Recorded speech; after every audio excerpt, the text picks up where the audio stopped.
you going to order him to kill me? I'm the only one you have left. Our children are gone. Our father is gone. It's just me and you now. There's one more yet to come. Give the order then. This week's big question, is it over for Jaime and Cersei? We're talking about Game of Thrones Season 7, Episode 7. It's the finale, and we're all about the Lannisters. I'm Andy Hartup, and I'm joined by James Jarvis. Hello. So is it over for the pair of them? Maybe for the pair of them. I think Cersei's still very much on her mission to, rule over all of the Seven Kingdoms. But it's, I think, the first time in this episode, you saw a little bit last episode, that Jaime's starting to question the things that she's doing and starting to sort of second guess her. Like when he walked out in front of Zombie Mountain, that was like, I think, the turning point for him of like, you're not going to do this stuff, are you? Interesting that that's twice Cersei backed down in one episode. She backed down when Tyrion said, go on then, kill me, and she couldn't do it. And then Jaime said, go on then, do it. She still couldn't do it. No, she half did it. She like, did. Got the sword out that time, at least. Yeah, like I said, I mean, they're the oldest alliance. And I think for Jaime, it wasn't actually the White Walkers that did it. It was when he watched his army get completely roasted alive by the dragon in episode 4. I think that sort of broke part of him. And although it was a horrifying experience, it made him sort of question, is what I'm doing right? Is the cost of all it, like, is the human cost of this right? I think it's made him value life a lot more. He's been on that sort of character transition since season 3 when he had his hand cut off and Brienne helped him and everything like that. But I think it's really hammered it home at the Battle of the Gold Road, I think it's called. The Loot Train. The Loot Train, yes. Where he saw half his army roasted alive, and poor little Dick on Tarly, not little, getting killed, getting executed. I think it's really hammered it home. So, but they do share a link, and Cersei is pregnant with his child. So that seems to be a real pregnancy now, because there was questions around maybe she's lying about it to twist some arms and things, but it does seem to be real. Like Tyrion saw it, unless it's like a super long game. But I think she is probably pregnant, right? Yeah, I think she is for sure. Now the big question is, where is Jaime going? Now we assume he's going to fulfill his oath and go north, to Winterfell? I guess, but on his own? He's not going to do much on his own. He's like, I swore an oath, I'm going to do this. Like, I'm sure they'll be grateful for all the help, but if it's just him, you're just like, dude, you've only got one hand as well. You can barely fight. I mean, thanks for coming, but could you not have at least brought a couple of your men with you? I suspect he will take a few men who are loyal to him, and importantly, I think he's going to take Bronn with him. Do you think he's got any other alliances that he can go and pick up along the way? I don't know. I don't think so. I suspect he'll just take a certain portion of the Lannister army with him, and he'll show up at Winterfell, and Jon will be all like, oh, is this all you brought? And Bran will be all like, hey, you shoved me out of a tower. And Bronn will make a dick joke. It'll be great. Yeah. Now, there's another sort of slight twisty element to the relationship between Jaime and Cersei. And that is, according to the prophecy, which we refer to quite often, which was given to her by Maggie the Witch at the start of season 5. There we go. There's that good recall. Cersei will be killed by her little brother, which, if it's literal, that could be either Tyrion or Jaime, because Jaime is, despite being her twin, he was born after her. Or it could be sort of metaphorical, but a lot of people have taken it quite literally. And the other half of the prophecy was that she would have 3 children, they'd all die, and she'd become queen. So these bits have all come true. So she's got a 4th child. Don't think that's going to happen.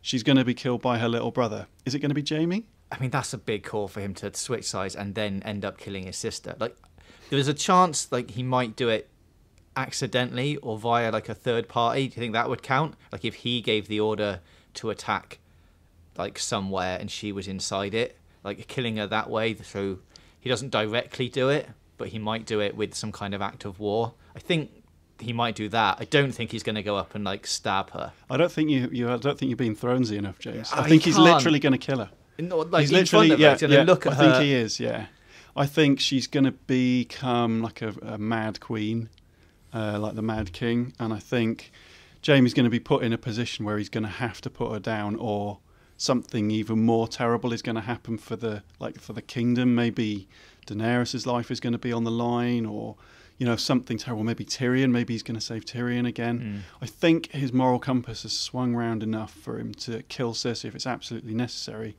And I think there's going to be a real sort of sense of dark poetry to it, because he became the Kingslayer by killing the last king, or the last proper king. I think he's going to come round to doing it again with Cersei. He's going to kill one of the last Lannisters. Yeah, I think that's exactly what's going to happen. So you think it's definitely going to be more him than, like, say, Tyrion now? Yep. I would have said it would have been Tyrion when he had more of a beef with Cersei and Jaime, but because he's been cleared, essentially, in their minds of killing Joffrey, there's less of a beef between them, and he's more focused on, let's keep the human race alive, and I'm allied with Daenerys. I'm not really interested in killing you as the family. But I think Jaime's been more exposed to Cersei's particular brand of, shitty ruling. So I think he's going to kill her. Maybe over Brienne. Imagine that. That'd be great. And I guess while we're talking about people fighting each other and killing each other, we should take it back to your favourite topic. So the Clegane brothers had a little moment in this episode. I'd like to point out that I didn't bring this up, despite the fact that I brought it up in almost every other video. It's the last episode in the series. I thought I'd give you one more chance. Thank you. It's really tangential. I imagine there was some goosebumps when those two came face to face. You were like, maybe it's actually going to happen. I thought just for a slight second, yeah. And he said, the Hound says to the Mountain, this isn't how it ends for you. You know what's coming for you, big brother, or something like that. Yeah, it's going to happen. Next season, it's just going to happen. They're going to fight to the death. That's how one of them is going to die, if not both of them. Both the actors have talked it up a little bit. There's been this enormous Reddit theory going on for years and years about how they're going to fight. They brought the Hound back for a reason, and it was more than just to sort of kill a few members of the undead up north. It's coming. Season 8 is going to be an enormous spectacle. The Hound is one of the few people who can kill the Mountain. He has to die or go away in some way. I'm pretty sure it's just going to happen. And although the last episode, the episode we've just seen, is just a teaser for it, they're clearly going, hey, fans, we hear you. We hear you. It would make so much sense, and it would be like an enormously satisfying conclusion to those two characters.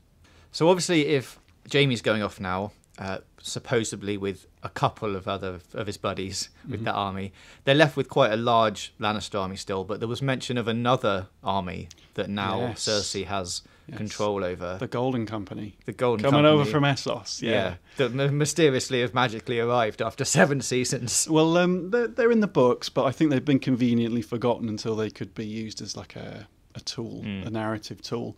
Yes, I think that is going to create some tension between Cersei and Jaime.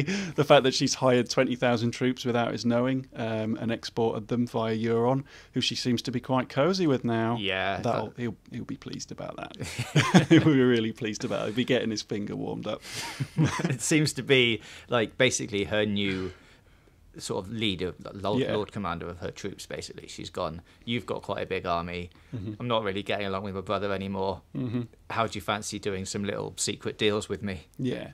I think it, as well, as much as anything, narratively, it means that there's two very clear baddos on one side, and Jaime, who was always a bit morally grey, is now sort of going over to the good guys. And because Game of Thrones has said, this conflict is more than about houses and whose side you're on and things like that, I think that makes a lot of sense to just sort of bring Jaime into the fold and give him a bit of cuddle, and he'll be up there having a beer with the Starks by the end of season 8, or dead. But I think that's the right move. And you've got your Euron character he's beyond redemption.